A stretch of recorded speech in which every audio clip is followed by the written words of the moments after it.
Hello students, I hope आप सब लोग अच्छे होंगे। तो आज हम एक बहुत ही इंटरेस्टिंग टॉपिक के बारे में बात करेंगे, जो कि है व्हाट मेक्स थिंग्स विजिबल। तो कभी सोचा है कि हम चीज़ों को कैसे देखते हैं और रात को देखना क्यों मुश्किल हो जाता है? तो चलो आज हम लाइट की दुनिया में चलते हैं और समझते हैं कि कैसे हम अपने आसपास की चीज़ों को देख पाते हैं। देखो दोस्तों, लाइट एक तरीके की एनर्जी होती है। जो आपकी लाइट है वो एक तरीके की एनर्जी होती है। एक सिंपल बात समझो, हम किसी भी चीज़ को तब देखते हैं जब उस चीज़ से लाइट हमारे आइज़ में एंटर करती है। जैसे अभी आप अपने आसपास की चीज़ों को देख पा रहे हैं, क्योंकि उनसे जो लाइट है वो आपकी आंखों पर रिफ्लेक्ट हो रही है, तो इसलिए आप उन्हें देख पा रहे हो। नाइट में देखना क्यों मुश्किल हो जाता है? क्योंकि रात को लाइट कम होती है, इसलिए ऑब्जेक्ट से लाइट रिफ्लेक्ट नहीं हो पाती प्रॉपरली और हमें चीज़ें धुंधली या बिल्कुल नहीं दिखती। लाइट के हिसाब से ऑब्जेक्ट्स दो तरीके के होते हैं। पहला जो ऑब्जेक्ट होगा वो आपका होगा ल्यूमिनस ऑब्जेक्ट्स। इसका मतलब है रोशनी वाली चीज़ें, रोशनी वाली चीज़ें। तो ये वो ऑब्जेक्ट्स होते हैं जो खुद लाइट प्रोड्यूस करते हैं। मतलब कि जो लाइट है वो ये क्या करेंगे, खुद प्रोड्यूस करेंगे। तो इसलिए हम इन्हें ल्यूमिनस ऑब्जेक्ट्स कहते हैं। एग्जाम्पल के लिए जैसे कि आपका सन हो गया, बल्ब हो गया, फायर, एक्सेट्रा। अगला जो टाइप होता है वो होता है आपका नॉन ल्यूमिनस ऑब्जेक्ट्स। अब नॉन ल्यूमिनस ऑब्जेक्ट्स किसे कहते हैं उसे समझ लेते हैं। इसका मतलब होता है बिना रोशनी वाली चीज़ें।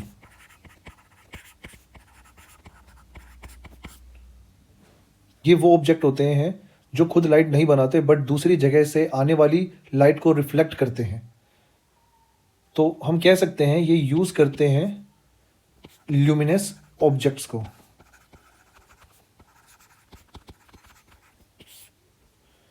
जैसे कि एग्जाम्पल के तौर पर हम ले लेते हैं मून। अब मून ये खुद लाइट नहीं बनाता बट सन की लाइट को रिफ्लेक्ट करता है। मून क्या करता है? सन की लाइट को रिफ्लेक्ट करता है,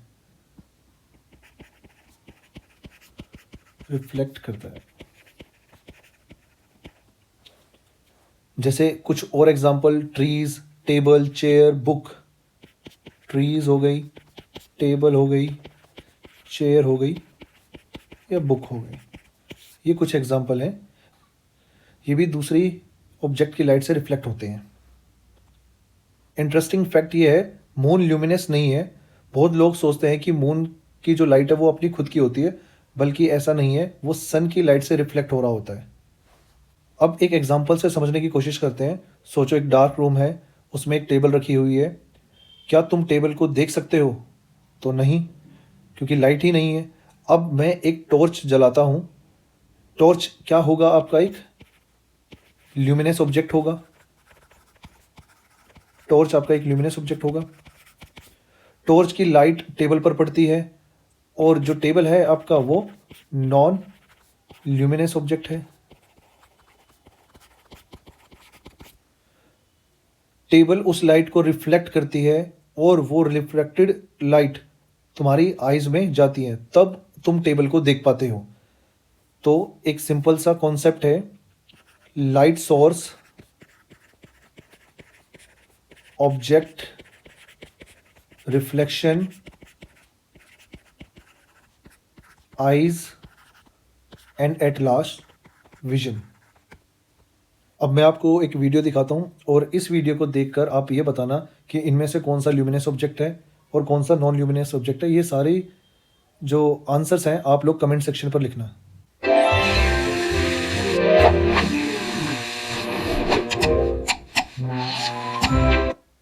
स्टूडेंट्स, अब हम नेक्स्ट टॉपिक के बारे में पढ़ते हैं जिसका नाम है रिफ्लेक्शन ऑफ लाइट्स। जब हम लोग मिरर में देखते हैं या जब हम पानी में रिफ्लेक्शन देखते हैं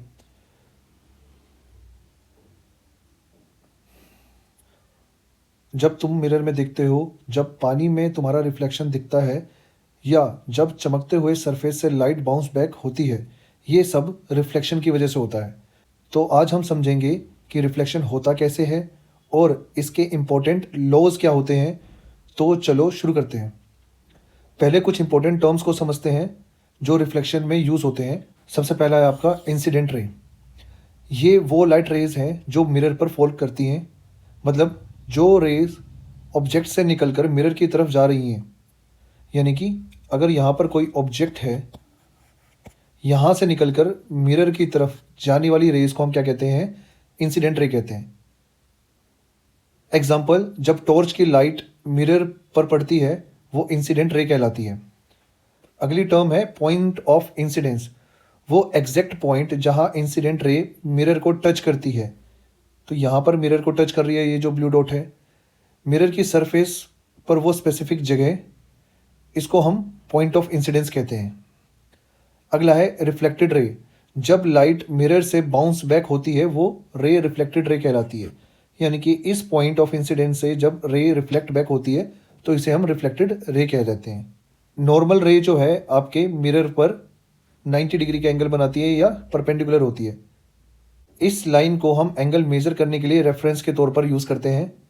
बहुत ही इंपॉर्टेंट कॉन्सेप्ट है, एंगल हमेशा नॉर्मल रे से हम मेजर करते हैं। अगला है आपका angle of incidence. Angle of incidence किसे कहते हैं वो हम समझ लेते हैं। इंसिडेंट रे और नॉर्मल रे के बीच का जो एंगल होता है ये आपकी इंसिडेंट रे है और ये आपकी नॉर्मल रे है। इन दोनों के बीच के एंगल को हम क्या कहते हैं? एंगल ऑफ इंसिडेंस कहते हैं। और इसको हम रिप्रेजेंट करते हैं आई से। हमको एक बात को ध्यान रखना होगा, ये एंगल हम मिरर सरफेस से नहीं नॉर्मल से मेजर करते हैं। अगला है आपका angle of reflection. Reflected ray और नॉर्मल के बीच के एंगल को हम एंगल ऑफ रिफ्लेक्शन कहते हैं। ये आपकी नॉर्मल रे है, ये आपकी रिफ्लेक्टेड रे है। इन दोनों रेज के बीच के एंगल को क्या कहा जाता है? Angle of reflection. इसको हम रिप्रेजेंट करते हैं आर से। ये भी हम नॉर्मल से ही मेजर करते हैं। अब हम लॉज ऑफ रिफ्लेक्शन को पढ़ लेते हैं। लॉज ऑफ रिफ्लेक्शन, जो पहला लॉ है वो ये है, L1 लिख लेते हैं हम इसे। जो पहला लॉ है वो है सेम प्लेन लॉ। इसका मतलब क्या है? इसका मतलब ये है कि जो इंसिडेंट रे है, आपकी इंसिडेंट रे, आपकी रिफ्लेक्टेड रे और आपकी नॉर्मल, ये तीनों के तीनों सेम प्लेन में होती हैं। इसका मतलब क्या है? ये तीनों लाइंस एक ही फ्लैट सरफेस में लाई करती हैं। कोई भी 3D में इधर उधर नहीं होती, सब एक ही 2D प्लेन में ही होती हैं। सिंपल एग्जांपल ये है, अगर तुम एक पेपर पे इन तीनों लाइंस को ड्रॉ करो तो सब पेपर के अंदर ही रहेंगी, कोई पेपर से बाहर 3D में नहीं जाएंगी। सेकंड लॉ है हमारा law two equal angles law.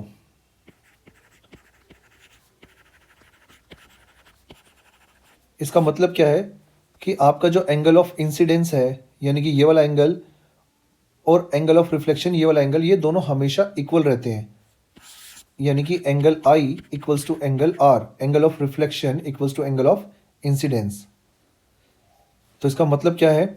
मान लो अगर लाइट 30 डिग्री एंगल से मिरर पर पड़ती है तो 30 डिग्री एंगल से ही रिफ्लेक्ट होगी। अगर 45 डिग्री से आएगी तो 45 डिग्री से ही रिफ्लेक्ट होगी। तो आई होप स्टूडेंट्स आप लोगों को कुछ कॉन्सेप्ट लाइट के समझ में आ गए होंगे। तो हम कल नए कॉन्सेप्ट्स को समझेंगे लाइट चैप्टर के। Thank you so much.